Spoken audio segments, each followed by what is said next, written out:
इसलिए बीते दिनों में हम परमेश्वर का वचन पहला, दूसरा और तीसरा यूहन्ना में से परमेश्वर के वचन को मनन किया था। हमने परमेश्वर का वचन क्यों लिखा है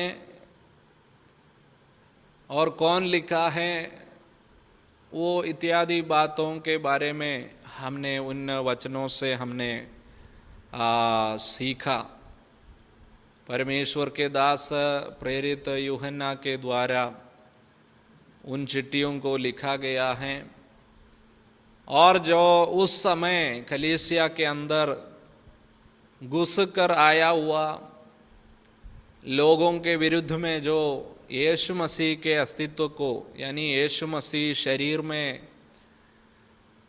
आया नहीं है, इस प्रकार बताते हुए कलीसिया के अंदर ज्ञानवादी लोग जो गलत शिक्षा दिया है उसके विरुद्ध में प्रेरित यूहन्ना ने पहला, दूसरा और तीसरा अध्यायों को, चैप्टर्स को और पत्रियों को हमें लिख के दिया। आज रात के समय हम जो वचन की मनन करने के लिए जा रहे हैं वो पहला पत्रोस से है।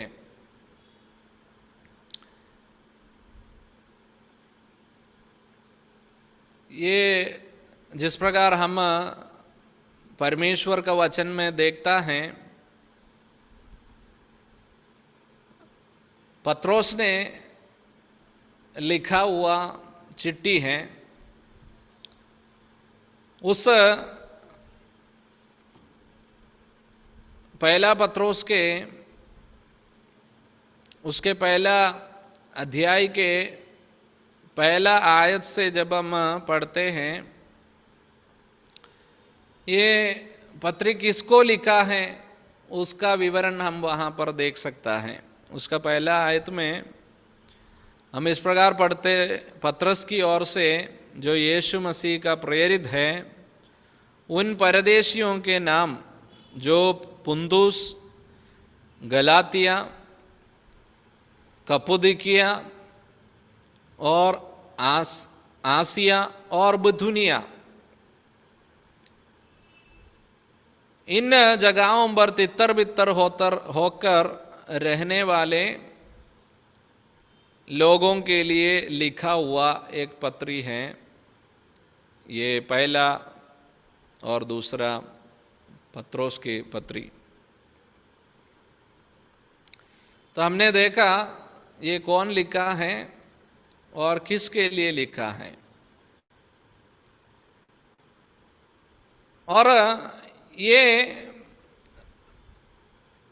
पहला पत्रोस के 5वें अध्याय के 13वें आयत में कहाँ रहते हुए उन्होंने इस पत्री को लिखा है करके वहाँ पर हम उसका विवरण देख सकता है। वहाँ पर हम देख सकता है वो बाबिलोन में रहते हुए इस पत्री को लिखा है करके 5वें अध्याय के 13वें आयत में हम देख सकता है। यानी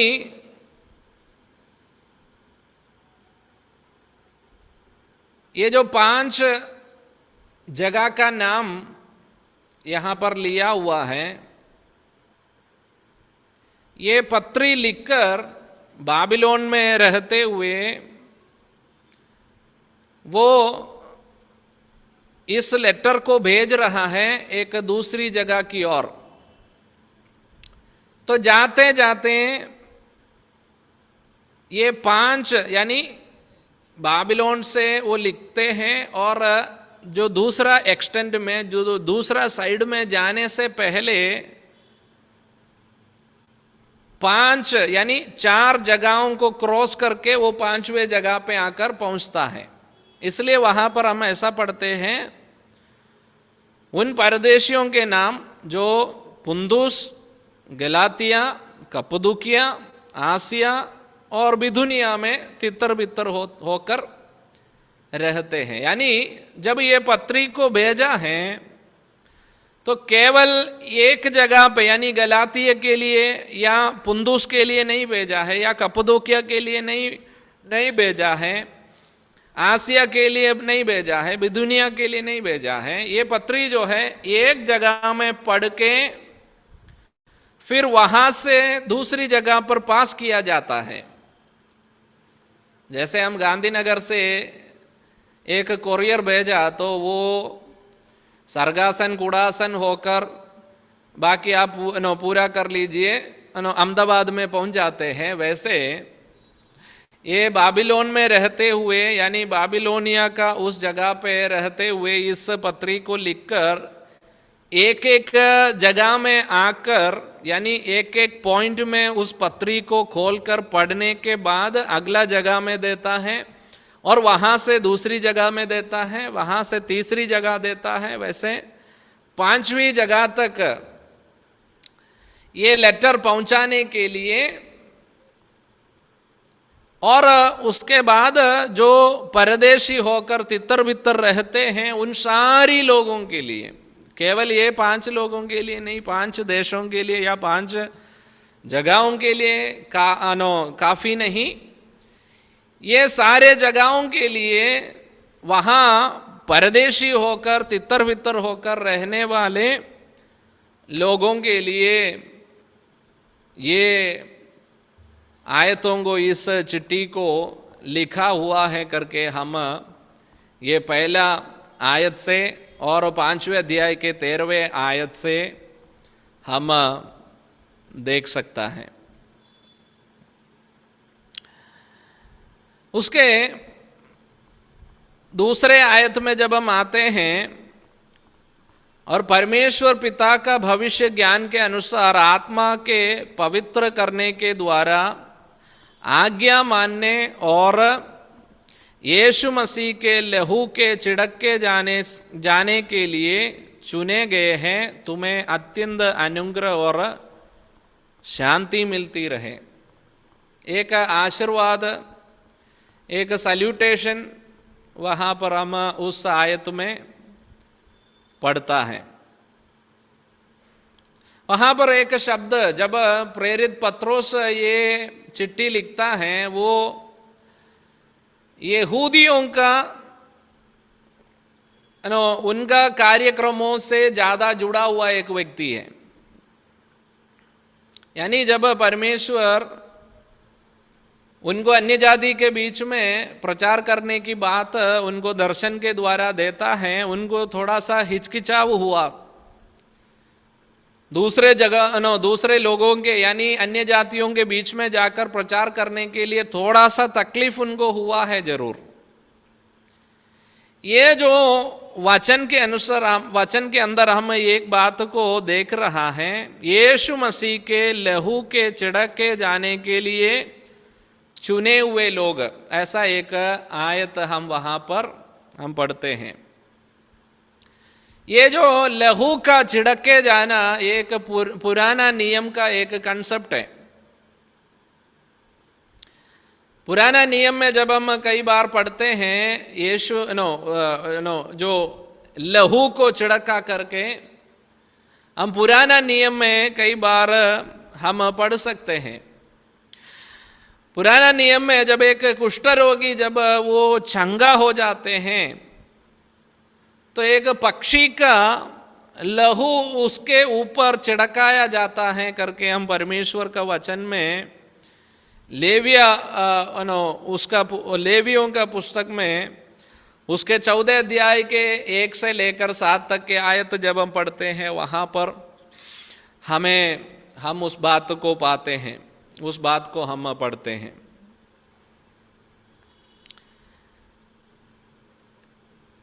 तो हम उस जगह पर जब पढ़ते हैं कुष्ठ रोग यानी कुष्ठ यानी उसको हिंदी में कोड़ी बोलते हैं तो उस रोग जो है पुराना नियम में यदि आप देखें तो वो पाप की तुलना में उस रोग को यानी पाप के कंपैरिजन में उस रोग को कई बार परमेश्वर का वचन में पुराना नियम में हम देख सकता है। तो जब ये एक व्यक्ति जो कोढ़ी रोग से यानी कुष्ठ रोग से पीड़ित एक व्यक्ति, एक रोगी जो हैं, जब वो चंगा हो जाते हैं, जब उनको छुटकारा मिल जाते हैं, उस समय उनके ऊपर एक पक्षी का, यानी उस वाक्य यदि आप लिए हैं तो आप थोड़ा पढ़कर मदद कर सकते हैं। लेविया पुस्तक उसका 14 अध्याय के 1 से लेकर 7 तक के आयत हम पढ़ सकते हैं। लेवियों का पुस्तक उसका 14 अध्याय 1 से लेकर के 7वें आयत तक का। फिर यहोवा ने मूसा से कहा, हाँ, कोढ़ी के शुद्ध ठहरने की व्यवस्था यह है, वो याजक के पास पहुंचाए जाए और याजक छावनी के बाहर जाए और याजक उस कोढ़ी को देखे, और यदि उसके कोढ़ की व्याधि चंगी हुई हो तो याजक आज्ञा दे कि शुद्ध ठहरने वाले के लिए जो दो शुद्ध और जीवित पंछी, देवदारू की लकड़ी और लाल रंग का कपड़ा और झूफा ये सब लिए जाए, और याजक आज्ञा दे कि एक पंछी बहते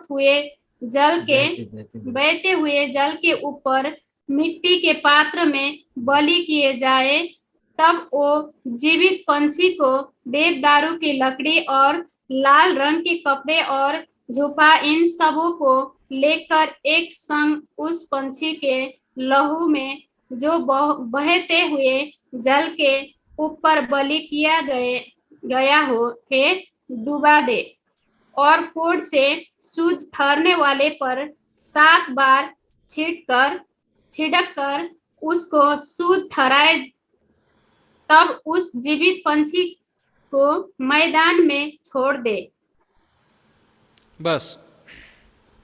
तो हमने यहाँ पर जो कोढ़ी रोगी से यानी कुष्ठ रोग से बाधित एक व्यक्ति को कैसे शुद्ध किया जाता है उसका विवरण हम वहाँ पर पढ़कर सुना है। जब एक व्यक्ति कुष्ठ रोग से यानी कोढ़ी उस रोग से, जब उस परेशानी से, उस रोग से वो मुक्त हो जाते हैं, वो अपने आप याजक के सामने अपने आप को दिखाना है, और याजक जो है छावनी के अंदर से बाहर आकर इस कोढ़ी बीमारी से जो बाधित व्यक्ति था उसको परखना है, उसके शरीर को देखना है, और यदि वो चंगा हो गया है तो क्या करना है, 2 पक्षियों को लेकर आते हैं और बहते हुए पानी के वहाँ रखकर एक पक्षी को काटा जाता है, और उसके लहू जो हैं, ये जो शुद्ध हुआ है उस व्यक्ति के ऊपर छिड़कने के लिए बोलता है, और उसके बाद जो जीवित पक्षी है उसको आजाद करने के लिए बताता है। ये हमारे आत्मिक जीवन के साथ बहुत ये जो बात है हमारे जो आत्मिक बातों में यानी हमारे आत्मिक जीवन के साथ बहुत संबंध है इसका। ये बहते हुए पानी के वहां रखकर क्यों काटता है ये पक्षी को? क्योंकि हमारा पाप का जो दाग है वहां पर ऐसा दिखाता है कि वो बह के चले जाता है, यानी परमेश्वर फिर कभी उसको याद नहीं किया जा रहा है, उसको हमेशा के लिए परमेश्वर उसको छोड़ देता है, भूल माफ कर देता है। वो ये बहता हुआ पानी उस बात को हमें बताता है कि परमेश्वर कई बार परमेश्वर का वचन में कहता मैं तेरे तमाम पापों को समुद्र के गहराई में डाल दिया, मैं फिर कभी उसको याद नहीं करूंगा। ये बहते हुए पानी ऐसा दिखाता है कि वो एक चला गया हुआ एक कल है। देखो, ये जब आप शुद्ध होकर उस पाप के बीमारी से शुद्ध होकर प्रभु के उपस्थिति में जब आप आते हैं, आप एक बात को स्मरण करना, जैसे बहते हुए पानी बहकर चले जाते हैं, आपका जो पुराना जिंदगी है, पुराना जो जीवन है, पापमय जीवन जो है, वो आपसे बहकर चला गया है। आप एक नया सृष्टि बन चुका है। और जो व्यक्ति, जिस व्यक्ति के लिए ये पक्षी को काटा गया है, उस पक्षी के ऊपर, इस व्यक्ति के ऊपर उस पक्षी का क्या बोलते हैं, उसका लहू जो है छिड़का जाता है। और उसके बाद जो दूसरी पक्षी है उसको फ्री में छोड़ दिया जाता है। ये क्या करता है, ये क्या दिखाता है, क्या बताता है हमें? जो एक पक्षी हमारे लिए जो मरा है, उसके कारण, उसके लहू हमारे ऊपर गिरने के कारण जो दूसरा पक्षी को फ्री में छोड़ देता है, वो पक्षी एक मनुष्य का स्वतंत्रताई को दिखाता है। हालेलुया। जो दूसरा पक्षी हमारे लिए मरा, जो यीशु मसीह हमारे लिए कष्ट सहने के कारण हम जो हैं, हमें फ्री में छोड़ दिया जाता है, हम फ्री हो जाते हैं। हमारा पाप जो है बहते पानी के समान वो बहकर चले जाता है।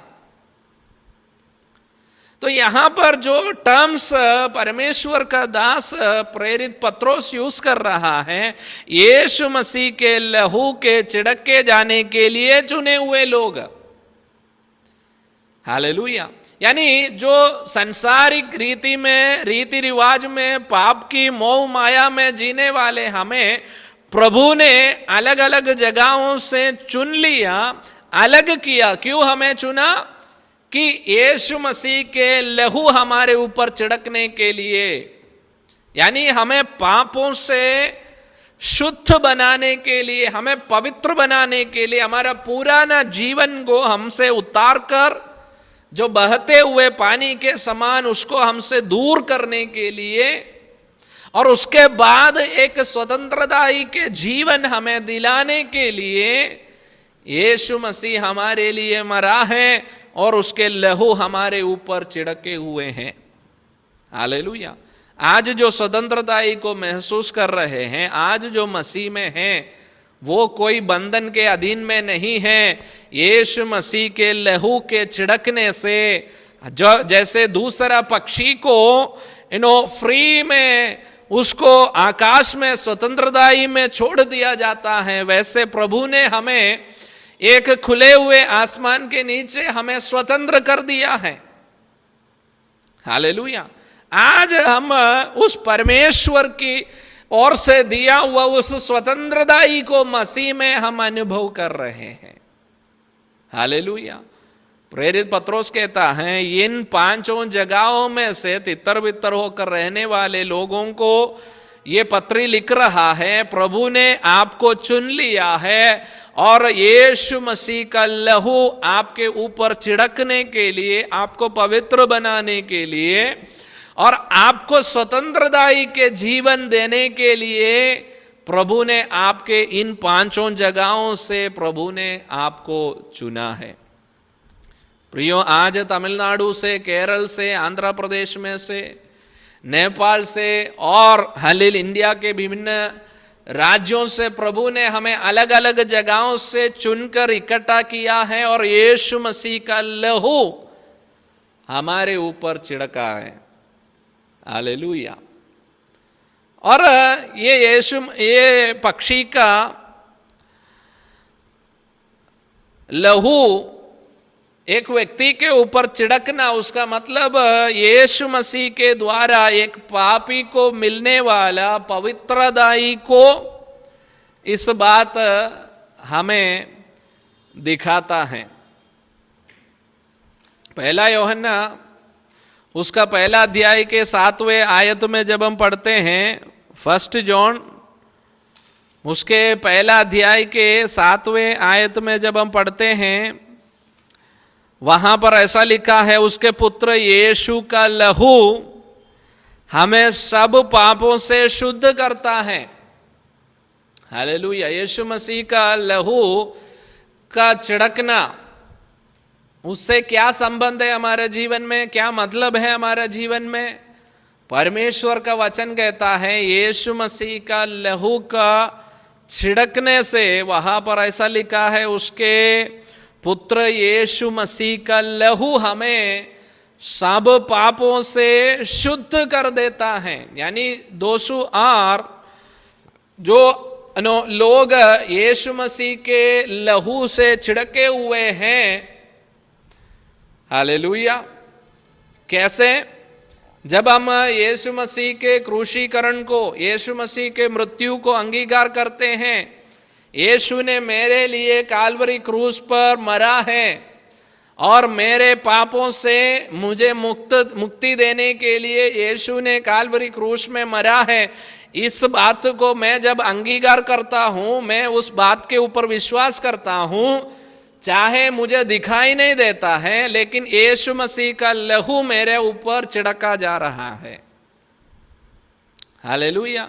उसके द्वारा क्या होता है कि वहां पर हमने ऐसा पढ़ा कि यीशु का लहू हमें सारे पापों में से हमें शुद्ध करता है। जो एक व्यक्ति जो पाप में जिंदगी जी रहे हैं, वो व्यक्ति यीशु मसीह को ऊपर विश्वास करते हुए, यीशु मसीह के करीब जब वो आते हैं, यीशु मसीह के ऊपर वो जब विश्वास करते हैं, यीशु मसीह हालेलुया उसके लहू जो है उसके ऊपर, हालेलुया उस व्यक्ति के ऊपर छिड़का जाता है। उस लहू के द्वारा हालेलुया उस व्यक्ति पवित्र हो जाते हैं, वो व्यक्ति हालेलुया स्वतंत्र हो जाते हैं। जैसे हमने हालेलुया लेवियों का पुस्तक में हमने जिस प्रकार पढ़ा है, जो दूसरा पक्षी जो है उसको स्वतंत्रता में, उसको उसके बंधन से छोड़ दिया जाता है, वो अपने आप में फ्री हो जाता है। हालेलुया। दूसरा हम पुराना नियम में इस प्रकार देखता है, लेवियों का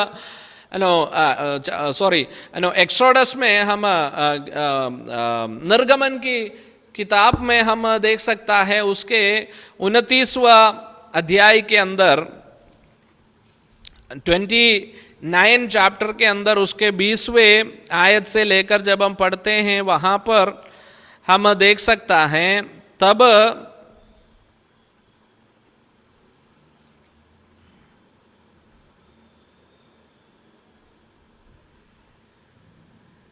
उसके 19वें आयत से लेकर, फिर दूसरे मेढे को लेना और हारून और उसके पुत्र उसके सिर पर अपने हाथ रखे, तब उस मेढे को बलि करना और उसके लहू में से कुछ लेकर हारून और उसके पुत्रों को दाहिने कान के सिरे पर और उनके दाहिने हाथ और दाहिने पांव के अंगूठे पर लगाना और लहू को वेदी पर चारों ओर छिड़का देना।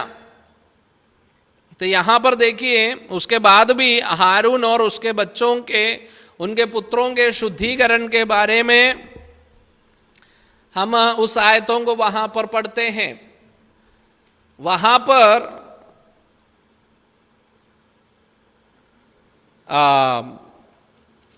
हम देख सकता है, जो एक मेंढे है ना, मेंढे ऐसा हिंदी में क्या है? हाँ राजेंद्र जी आप।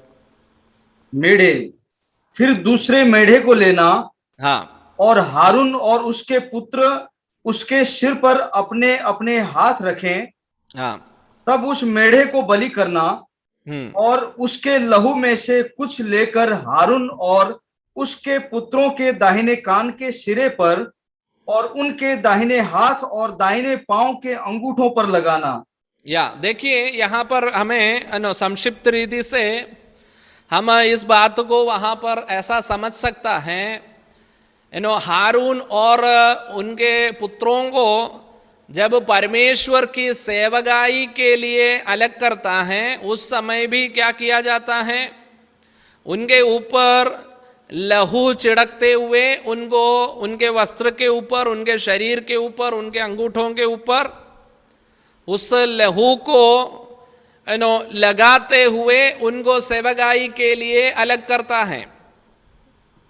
तो वहाँ पर हम एक बात हम समझ सकता है, जो नया नियम में एक व्यक्ति को जब यीशु मसीह के लहू के द्वारा उनको छिड़काया जाता है, वहाँ पर हम इस बात को, जैसे पुराना नियम की बातों को लेकर हम नया नियम में भी पढ़ सकता है कि तुम्हें प्रभु ने अंधकार में से अद्भुत ज्योति की ओर लिए और परमेश्वर ने दिया हुआ कुछ काम, यानी एक याजक का काम और एक राजा का काम इत्यादि कामों के लिए, यानी सेवकाई के लिए प्रभु उनको अलग करता है करके हम नया नियम में हम पढ़ सकता है। यानी यीशु मसीह के लहू की छिड़के जाने पर हमारे जीवन में प्रभु क्या करता है, एक सेवकाई के लिए एक बुलाहट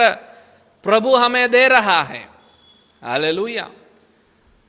पुराना नियम में हमने लहू के छिड़के जाने दो बात अभी देखा। एक जो है, एक कोढ़ी व्यक्ति यानी एक कुष्ठ रोगी व्यक्ति, जो कुष्ठ पाप के तुलना किया जाता है, पाप के तुलना में कंसिडर किया जाता है। वैसे नया नियम में आते समय जब पापी हमको यीशु मसीह के लहू के छिड़के जाने से हम पाप से स्वतंत्र हो जाते हैं और एक पवित्र जीवन में हमारा पुराना जो पाप की जिंदगी जो है वो हमसे दूर किया जा रहा है। एक नया जीवन, एक पवित्र जीवन हम मसीह में स्वतंत्रताई के साथ शुरू करता है। उस बात हमने पहले देखा। दूसरा जो है, हारून और उनके बच्चों को क्या करता है, उनको सेवकाई के लिए अलग किया जाता है। वैसे हम नया नियम में भी देख सकता है, अंधकार में से प्रभु ने अद्भुत ज्योति की ओर हमें लेके आया और उन सेवकाइयों को प्रभु ने हमारे जीवन में निक्षिप्त किया, परमेश्वर ने हमारे ऊपर रखा। यानी यीशु मसीह के लहू के छिड़के जाने से हमें क्या है, परमेश्वर के सेवकाई के लिए, प्रभु की सेवकाई के लिए प्रभु हमें अलग करता है। यानी हम केवल एक विश्वासी के रूप में जीते मरने के लिए प्रभु ने हमें यीशु मसीह के लहू के द्वारा छिड़का नहीं है। केवल एक विश्वासी बनकर पूरा एक पुरुषायुष खत्म करने के लिए परमेश्वर ने हमें नहीं छिड़का है लहू से। हम हरेक को एक सेवकाई प्रभु ने दिया हुआ है। हालेलुया। उन लहू के छिड़के जाने से हालेलुया प्रभु ने हमें कुछ जिम्मेदारियां, कुछ सेवकाइयां प्रभु ने हमें दिया हुआ है। हालेलुया। और एक विश्वासी जो है प्रभु की सेवकाई के लिए अलग किया हुआ व्यक्ति है। इसलिए जब कभी भी परमेश्वर की सेवा करने का कभी भी मौका मिलता है, पीछे हटने के लिए नहीं, हमेशा एक बात स्मरण करना, प्रभु ने अपनी सेवा के लिए अपना लहू मेरे ऊपर छिड़का है। मुझे प्रभु ने अपनी सेवा के लिए प्रभु ने मुझे हालेलुया अपने लहू से हालेलुया लहू मेरे ऊपर छिड़का है। हालेलुया। देखिए कई बार जो है हम पीछे हट जाते हैं, कई बार जो है हमको ऐसा लगता है मुझे उसमें बुलाहट नहीं है। कई लोग बोलते हैं मुझे क्या बोलते हैं सेवकाई के लिए मुझे बुलावा आया नहीं है, मुझे बुलाहट नहीं आया है। प्रियो, जब भी आपको मौका मिलता है सुसमाचार सुनाना, वो आपकी सेवा है। हालेलुया। उसके लिए अलग सा सेवकाई दिलाने की कोई जरूरत नहीं है। जब कभी प्रभु आपके सामने एक व्यक्ति, एक पापी मनुष्य को आपके सामने देता है, ये आपका मौका है। जो सेवकाई प्रभु ने उसके यीशु मसीह के लहू के छिड़के जाने से आपके ऊपर रखा है, उस सेवकाई को निभाने के लिए प्रभु ने आपके ऊपर एक बुलाहट उस यीशु मसीह के लहू के छिड़क के जाने से आपके ऊपर दिया हुआ है। हालेलुया। सुसमाचार सुनाने के लिए कोई हाई प्रीस्ट आपके ऊपर आकर सिर पे हाथ रखकर आपको उसके लिए अलग करने की जरूरत नहीं है। आप सुसमाचार कहीं पे भी आप जाकर के कर सकते हैं, उसको किसी का परमिशन की कोई जरूरत नहीं है। हालेलुया। यीशु मसीह के लहू जब हमारे ऊपर छिड़के गए हैं, हालेलुया, तब से लेकर हम परमेश्वर की सेवा के लिए, उसकी सेवकाई के लिए, हालेलुया, उसके रक्त के द्वारा हम अलग किए हुए एक, हालेलुया, व्यक्ति हैं। और तीसरी बात हम देख सकता है निर्गमन के पुस्तक में ही उसके 24वें अध्याय के 1 से लेकर के जब हम 8 तक पढ़ते हैं,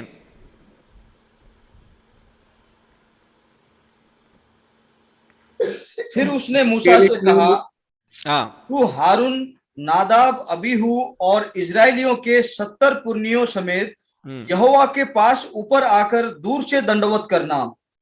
केवल मूसा यहोवा के समीप आए, परंतु वे समीप न आए और दूसरे लोग उसके संग ऊपर न आए। मूसा ने लोगों के पास जाकर यहोवा की सब बातें और सब नियम सुना दिए। तब सब लोग एक स्वर में बोल उठे, जितनी बातें यहोवा ने कही हैं उन सब उसके 8वें आयत में पढ़िए अपन को इतना लंबे। तब मूसा ने लहू लेकर लोगों पर छिड़क दिया और उनसे कहा, देखो यह उस वाचा का लहू है जिसे यहोवा ने इन सब वचनों पर तुम्हारे साथ बांधी है। देखो यहाँ पर जो बात हमने पढ़ा है, परमेश्वर इस्राएली लोगों के साथ अपनी वहाँ जो लहू छिड़का जा रहा है, उस लहू के द्वारा एक नया वाचा हो, एक नया नियम को बना रहा है। वो नियम क्या है कि हम सदा के लिए आपके वचनों को पालन करेंगे। हालेलुया। हम आपके मार्गों पर चलेंगे, हम आपके नियमों को छोड़कर, आपके वचनों को छोड़कर, आपके मार्गों को छोड़कर हम इधर उधर नहीं भटकेंगे। हम उस वचनों को छोड़कर इधर उधर नहीं जाएंगे करके परमेश्वर के साथ इस्राएली लोगों का एक वाचा, एक नियम वो परमेश्वर के साथ बांधता है। हालेलुया। यह है यीशु मसीह के लहू के छिड़क के जाना। उसका मतलब यीशु ने खुद कहा, ये मेरे लहू में नया वाचा है।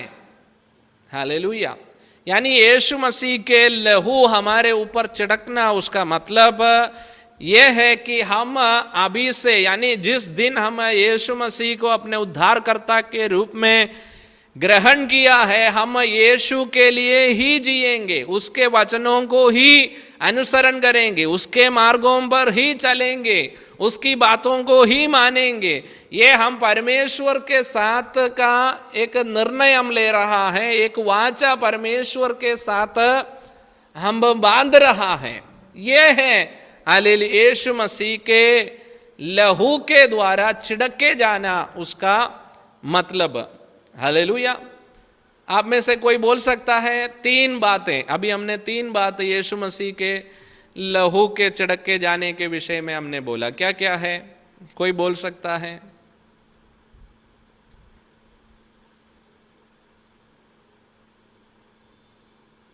कोई पहला वाला कोई बोले।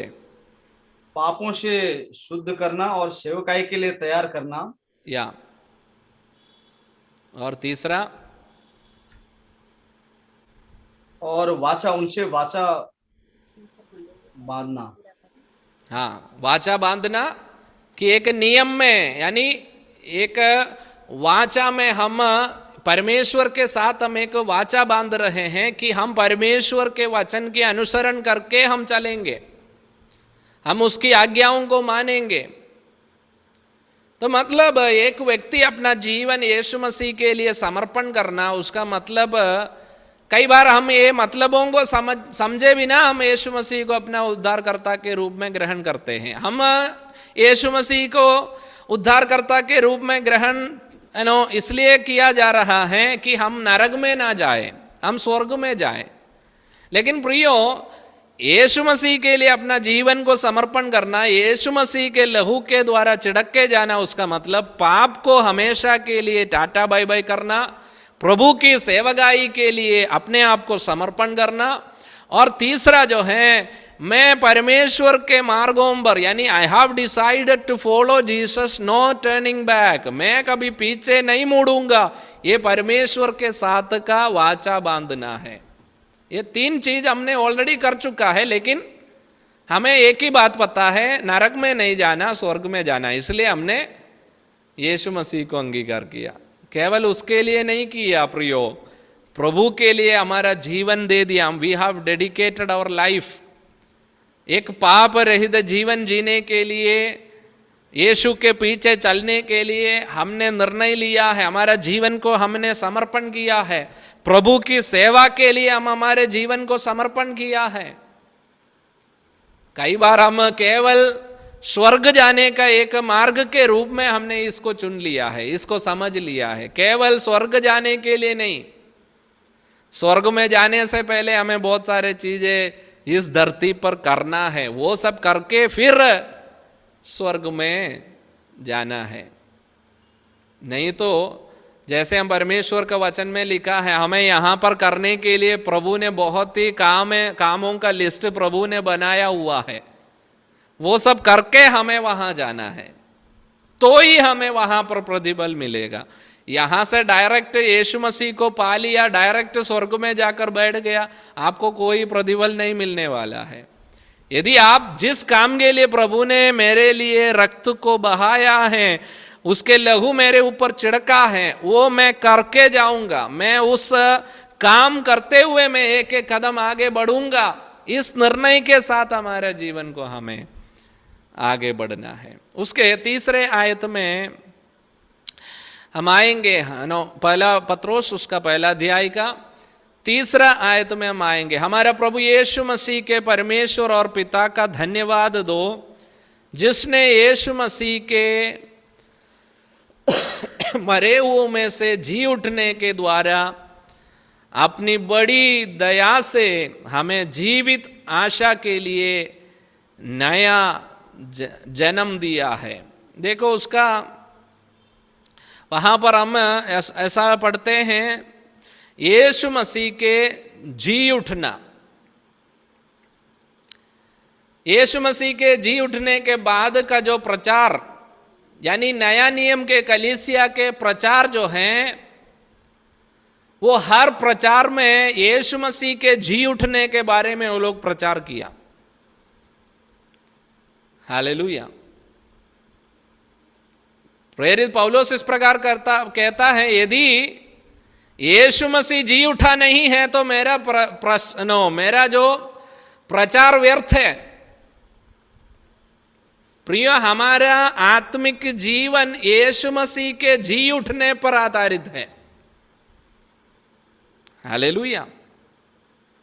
नया नियम का कलीसिया जो है वो यीशु मसीह के जी उठने पर आधारित है। उनका पहला सदी में उनका प्रचार ही यीशु मसीह का जी उठने के विषय में है। हालेलुया। पत्रोस और पौलोस इत्यादि लोगों का प्रचार यदि आप प्रेरितों के काम में और उन पत्रियों में जब आप पढ़ते हैं, आप समझ सकते हैं उसमें वो लोग यीशु मसीह के जी उठने के बारे में वो लोग बड़ा स्पेसिफाइड रीति से, यानी बहुत पॉइंट आउट करके वो लोगों ने प्रचार किया। हाँ, मैं एक बात आपसे शेयर करने के लिए भूल गया। ये पहला और दूसरा पत्री जो प्रेरित पत्रोस ने लिखा है, ये परमेश्वर ने उनको दिया हुआ एक वायदा था।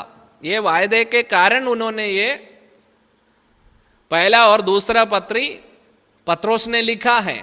वो वायदा कहाँ पर है? लूका रचित सुसमाचार उसके 22वें अध्याय के उसके 31 और 32 वचन में हम पढ़ सकता है। ये राजेंद्र जी जल्दी जल्दी लेकर पढ़ना है, आपको काम दिया है। शमौन है हाँ शमौन, हाँ देख शैतान ने तुम लोगों को मांग लिया है कि मैं गेहूं के समान हाँ पटके, हाँ परंतु मैंने तेरे लिए विनती की कि तेरा विश्वास जाता न रहे, हाँ। और जब तू फिरे तो अपने भाइयों को स्थिर करना। देखो ये वचन प्रभु ने पत्रोस से बोला था कि 31वां वचन में हम पढ़ते हैं, शमौन है शमौन, देख शमौन शमौन ने शैतान ने तुम लोगों को मांग लिया है कि गेहूं की नहीं तुम्हें फटके, परंतु मैंने तेरे लिए विनती की कि तेरा विश्वास जाता ना रहे, और जब तू फिरे तो अपने भाइयों को स्थिर करना। देखा, एक समय शमौन ऐसा एक व्यक्ति था कि वो परमेश्वर से भटक गया था। जब यीशु मसीह के क्रूसीकरण के विषय में जब हम देखते हैं, शमौन पत्रोस जो है, यीशु मसीह को मैं जानता तक भी नहीं हूं करके वो यीशु मसीह के ऊपर श्राप बोलने वाला व्यक्तियों में से एक था। लेकिन परमेश्वर क्या कहता है, जब तू फिर जाएगा, यानी तू जब फिरेगा, मन फिराएगा, और उसके बाद तू क्या करेगा, अपने भाइयों को स्थिर करेगा। ये पत्रियां क्यों उसने लिखा है? जब वो मन फिरा कर आया, अपने भाइयों को विश्वास में स्थिर कराने के लिए ये पत्रियों को उसने लिखा है। हालेलुया। तो यहां पर ये जो पहला और दूसरा पत्रोस जो लिखता है, यीशु मसीह ने जो उनके लिए जो भविष्यवाणी बोला था, उनके विषय में जो भविष्यवाणी बोला था, जब शैतान उनको नाश करने के लिए कोशिश किया, एक समय वो परमेश्वर से दूर चला गया था और मन फिराकर वो वापस आकर अपने भाइयों को स्थिर करेगा, इस प्रकार परमेश्वर ने उनको कहा था। और ये पत्रियां जो प्रेरित लोग जो सारे पत्रियां क्यों लिखा है, जो यीशु मसीह के पीछे चलने वालों को स्थिर कराने के लिए ही ये पत्रियां लिखी है गई है। खास करके पत्रोस ने जो ये दोनों पत्रियां लिखा है, उसको परमेश्वर ने दिया हुआ एक भविष्यवाणी का पूर्तिकरण था। जब वो मन फिराव के साथ प्रभु के उपस्थिति में वापस लौटा, तब ये वचनों को उसने लिखा और दूसरे लोगों को परमेश्वर में स्थिर रहने के लिए, विश्वास में स्थिर रखने के लिए, और उन्होंने उनको मजबूर किया। हालेलुया। और हम तीसरे आयत में हम आएंगे। हमने वहां पर ऐसा पढ़ा है कि मसीह के मरे हुए में से जी उठने के द्वारा हम प्रेरितों के काम दूसरा अध्याय के उसका 22 से लेकर 36 तक का वचनों को जब हम पढ़ेंगे, वहां पर हम देख सकता है पत्रोस का प्रचार का विषय क्या था। कोई जल्दी लेंगे तो आप पढ़ के सुना सकते हैं। प्रेरितों के काम उसका दूसरा अध्याय के 22 से लेकर 36 तक का आयतें। हे इस्राएलियों, ये बातें सुनो। हाँ। यीशु नासरी मनुष्य था, जिसका परमेश्वर की ओर से होने का प्रमाण उन सामर्थ के कामों और आश्चर्य के कामों और चिन्हों से प्रकट है, जो परमेश्वर ने तुम्हारे बीच उसके द्वारा कर दिखाए, जिसे तुम आप ही जानते हो। उसी यीशु को जो परमेश्वर की ठहराई हुई योजना और पूर्व ज्ञान के अनुसार पकड़वाया गया, तुमने अधर्मियों के हाथों से क्रूस पर चढ़वा कर मार डाला, परंतु उसी को परमेश्वर ने मृत्यु के बंधनों से छुड़ाकर जिलाया, क्योंकि ये अनहोना था कि वह उसके वश में रहता। देखा, वहां पर यीशु मसीह के जी उठना ही उनका पहला प्रचार का विषय था। हालेलुया। क्योंकि उस समय ऐसा बहुत कोशिशें चला कि यीशु मसीह जी उठा नहीं है करके बहुत ही सारा कोशिशें किया गया। इवन जो रोमन इंपीरियल जो क्या बोलता है, एम्पलम जो लगा करके यीशु मसीह के कब्र को सील कर दिया गया, वो यीशु मसीह जी उठना नहीं, यीशु मसीह उस कब्र से बाहर नहीं आना है। इस लक्ष्य के साथ वो सारी जो बंधुआ क्या बोलते हैं उस सारे चीजों को उन लोगों ने कर दिया। लेकिन प्रेरित पत्रोस प्रचार करता है यीशु मसीह जी उठा है, परमेश्वर ने मृत्यु के बंधनों से छुड़ाकर जिलाया है, वो जी उठा है। नया नियम का संदेश ये है कि यीशु मसीह जी उठा है। हालेलुया। और दूसरे जगह में पहला कोरिन्थी उसका 15वें अध्याय के 1 से लेकर 5 तक के आयत जब हम पढ़ते हैं, वहां पर प्रेरित पौलुस का प्रचार का विषय हम देख सकता हैं। पहला कोरिन्थी उसका 15वें अध्याय उसके 1 से लेकर 5 तक के आयत में, हे भाइयों, अब मैं तुम्हें वही सुसमाचार बताता हूँ हाँ, जो पहले सुना चुका हूँ, जिसे तुमने अंगीकार भी किया था और जिसमें तुम स्थिर भी हो। उसी के द्वारा तुम्हारा उद्धार भी होता है, यदि उस सुसमाचार को जो मैंने तुम्हें सुनाया था स्मरण रखते हो, नहीं तो तुम्हारा विश्वास करना व्यर्थ हुआ। इसी कारण मैंने सबसे पहले तुम्हें वही बात पहुंचा दी जो मुझे पहुंची थी, कि पवित्र शास्त्र के वचन के अनुसार यीशु मसीह हमारे पापों के लिए मर गया और गाड़ा गया, और पवित्र शास्त्र के अनुसार तीसरे दिन जी भी उठा। देखो, और तो वहां पर प्रेरित पौलुस का प्रचार का विषय, प्रेरित पौलुस क्या कहता है, मैंने पहले ये बात तुम्हें समझा दिया, तुम्हारे पास लेके आया, जो मेरे पास आया वो मैंने पहले तुम्हारे पास लेके आया। क्या लेके आया? यीशु मसीह जी उठा है। हालेलुया। क्योंकि यीशु मसीह जी उठा नहीं है ये बोलना शैतान को पसंद है। इवन यीशु मसीह का जी उठने के बाद यहूदी लोग, रोमन गवर्नमेंट और यहूदी लोग मिलकर, वहां के महायाजक लोग मिलकर के पैसा दिया, क्या बोलने के लिए? कि उनके चेले लोगों ने आकर यीशु का शरीर चुरा के लेके गया, वो जी उठा नहीं है। हालेलुया। देखो प्रियो, आज भी शैतान को ये बात पसंद नहीं है कि आपका मुंह से ये सुने कि यीशु मसीह जी उठा है। हालेलुया। उसको गुस्सा आता है, क्योंकि उसका हार वहां पर हुई है।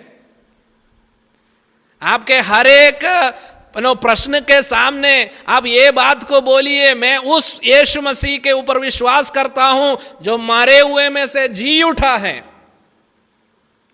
वो हमारा विजय है। हालेलुया। ये शैतान सुनना नहीं चाहते हैं। हालेलुया। मैं इसलिए नहीं हारूंगा क्योंकि यीशु जी उठा है।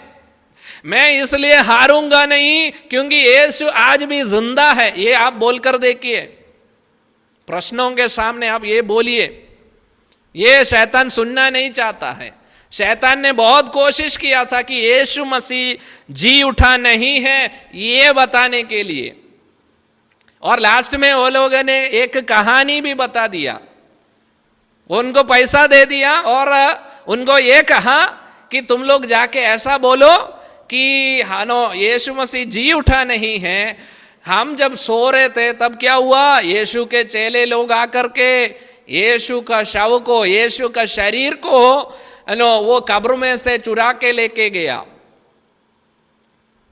ये आज भी वो कहानी वहां पर यरूशलेम में आप जाएंगे तो आपको सुनाई देगा।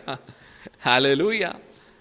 शैतान वो रियलिटी को अंगीकार करना नहीं चाहता है, वो कड़वा सच्चाई को वो सुनना नहीं चाहता है। प्रियो, यीशु मसीह के जी उठने पर हमारा जीत है। हर बात में आप वो बोलिए, यीशु मसीह के जी उठने के द्वारा प्रभु ने मुझे जय दिया है। इसलिए हम परमेश्वर का वचन में इस प्रकार पढ़ते हैं, यीशु मसीह के द्वारा हमें विजय देने वाला पिता परमेश्वर का धन्यवाद। हालेलुया। यीशु मसीह का जी उठने के ऊपर ये प्रचार शुरू हुआ है। हालेलुया। यीशु मसीह का जी उठने पर हालेलुया नया नियम का कलीसिया का प्रचार, पहला प्रचार शुरू हुआ है। प्रेरित पत्रोस खड़े होकर के प्रचार किया कि तुम लोगों ने जिस यीशु मसीह को मारपीट करके क्रूस पर चढ़ा के उनको दफना दिया, उनको खबर में रख दिया, उस यीशु मसीह को पिता परमेश्वर ने तीसरे दिन में जी उठाया और हम उसके गवाह हैं। हम हमारे यूहन्ना ऐसा लिखता है, हमने हमारी आंखों से देखा है, हमने हमारे हालेलुया कानों से सुना है, हमने हमारे हाथों से छू कर देखा है। ये हमारा रियलिटी है, ये सच्चाई है। हालेलुया। यीशु मसीह का जी उठना, हालेलुया। नया नियम का कलीसिया हार के साथ शुरू नहीं हुआ है। हालेलुया। नया नियम के कलीसिया हालेलुया जीत के साथ हालेलुया अपना पहला कदम रखा है। अगर ऐसा है तो आखिरी कदम भी वो जीत के साथ ही रखेंगे। हालेलुया। कलीसिया को कोई हरा नहीं सकता।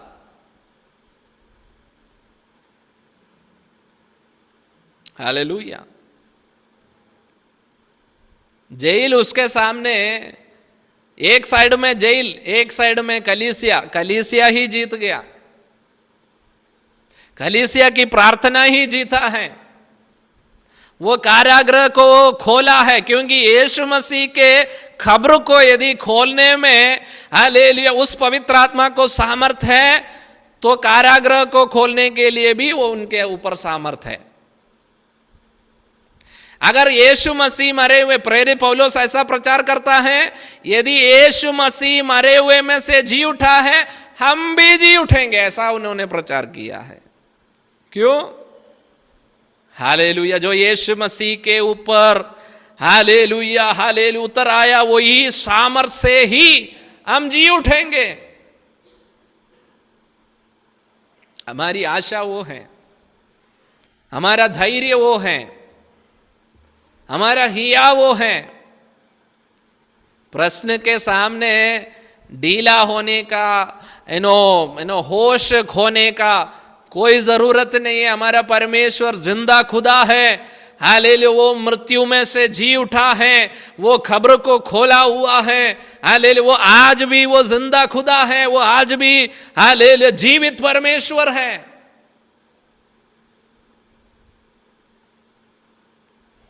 हालेलुया। मैं आत्मा के, मेरा अंदर वो जो प्रेरणा प्रभु दे रहा है, मैं वही फिर से आपके सामने दोहराने के लिए चाहता हूं। हालेलुया। आपके सामने आने वाली बातों को देखकर घबराने के लिए कोई जरूरत नहीं है। जब हम प्रेरितों के काम पढ़ते हैं, जब प्रेरितों ने हालेलुया वो लोग प्रचार किया, प्रचार करते समय उनके खिलाफ में हालेलुया कई सारी बातें आ गई। हम देख सकता है प्रेरितों के काम उसका 3 अध्याय में, हम बीते दिनों में ये फ्राइडे को हम इन्हीं वचनों को पढ़ा था। जब एक व्यक्ति को जो गर्भ से जो क्या कहता है, वो वो जन्म के लंगड़े थे, उसको प्रभु ने जब चंगाई किया 14 अध्याय में, चैप्टर नंबर 4 में आकर के, उस समय बहुत सारे लोग उनके खिलाफ में आया और कलीसिया ने वहां पर प्रार्थना किया और कलीसिया को प्रभु ने विजय दे दिया। पवित्र आत्मा फिर से उनके ऊपर उतर आया, पवित्र आत्मा ने उनको सामर्थ्य से भर दिया। परमेश्वर की सेवकाई वो आगे बढ़ता रहा। हालेलुया।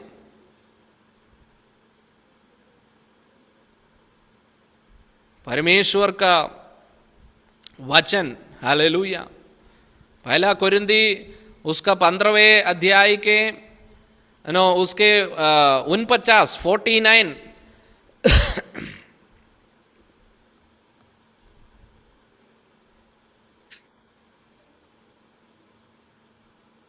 और जैसे हमने उसका रूप धारण किया जो हाँ। मिट्टी का था, वैसे ही उस स्वर्गीय का रूप भी धारण करेंगे। हाँ। हे भाइयों, मैं ये कहता हूं कि मांस और लहू परमेश्वर के राज्य के अधिकारी न, उसके 57। परंतु परमेश्वर का धन्यवाद हो जो हमारे प्रभु यीशु मसीह के द्वारा हमें जयवंत करता है। हालेलुया।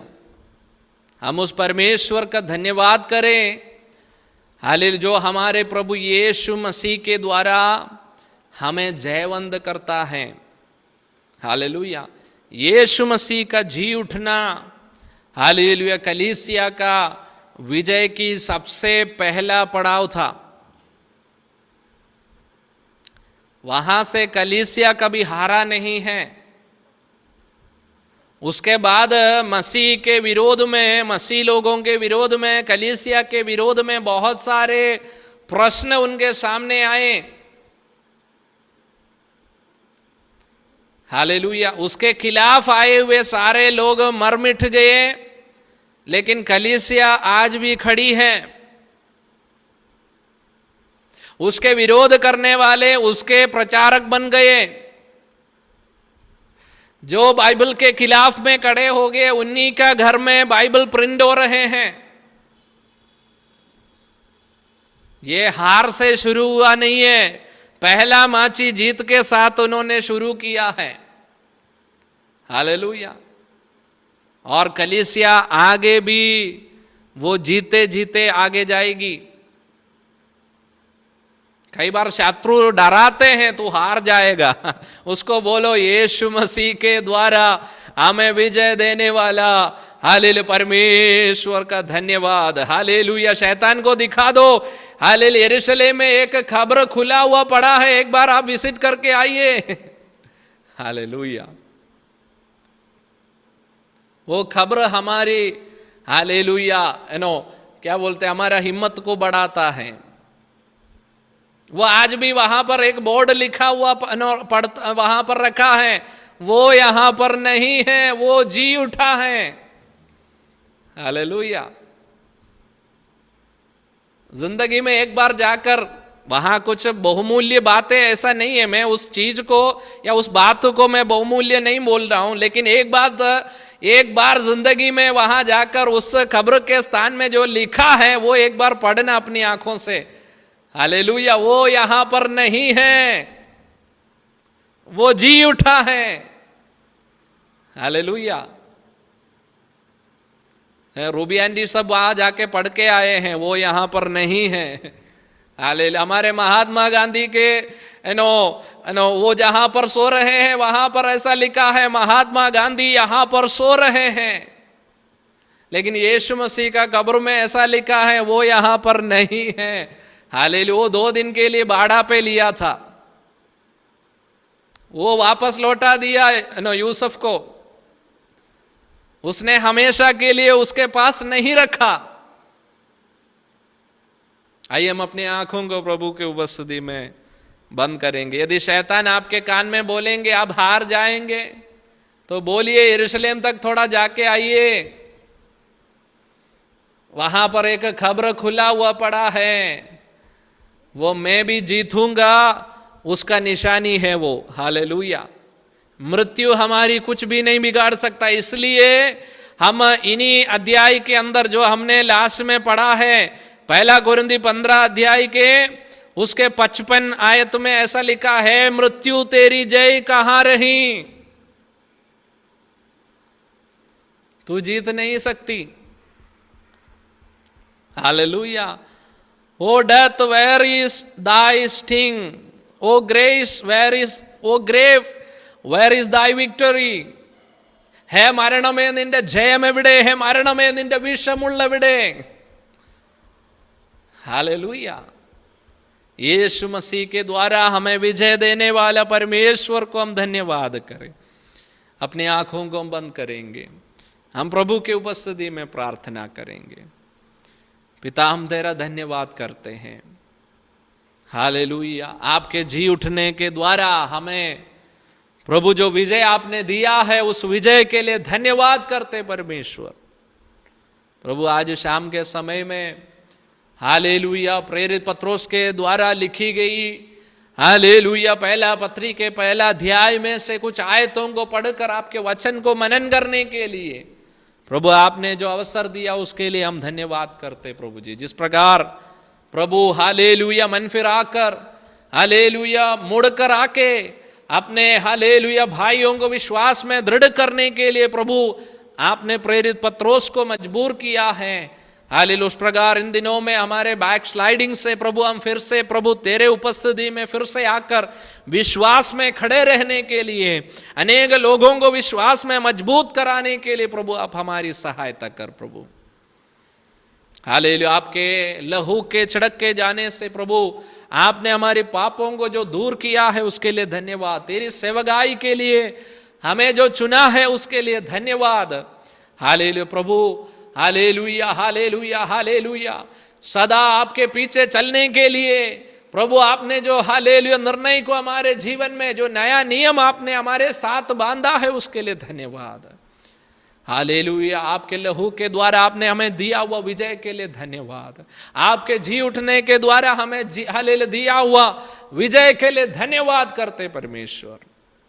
शैतान जब हमारे कानों में कहते हैं हम हार जाएंगे, हालेलुया निराश होने के लिए नहीं परमेश्वर, आपके जीत से आपने हमें भी जीत दिलाया उसके लिए धन्यवाद करते परमेश्वर। आपके हाथों में प्रभु हम सभी को देते, वचन सुने हर एक को तू आशीष कर अनुग्रह कर, हम प्रार्थना करते। तमाम बातों के लिए धन्यवाद। यदि आपके आगमन हालेलुया आज रात होवे तो प्रभु हालेलुया उठा लिया जाने वालों में से हम भी एक होने पाए, उस आशा के साथ हम जी पाए प्रभु। यदि आपके आगमन की देरी हो तो कल सुबह फिर से हालेलुया आपके भवन में मिलने के लिए स्तुति आराधना करने के लिए आप सहायता कर। जो रोग अवस्था में शारीरिक कमजोर स्थिति में है हालेलुया प्रभु, हालेलुया आपका नाम लेकर हम प्रार्थना करते प्रभु जी, आप उन्हें चंगाई कीजिए, हम प्रार्थना करते परमेश्वर। आपके हाथों में हम सभी को देते, प्रार्थना आपने सुना धन्यवाद करते। यीशु मसीह के पवित्र नाम से मांगते हैं, सुन और कबूल कर पिता, आमीन आमीन आमीन। पिता परमेश्वर का प्रेम, मसीह यीशु का अनुग्रह, पवित्र आत्मा के साहस और संगति हम सबों के साथ हमेशा हमेशा के लिए होते रहे। आमीन आमीन आमीन। हमारे हाथों में उठाकर हम प्रभु को धन्यवाद करेंगे। Hallelujah hallelujah hallelujah. Praise the Lord, God bless you. और प्रभु सबको आशीष करे, अनुग्रह करे। कल फिर से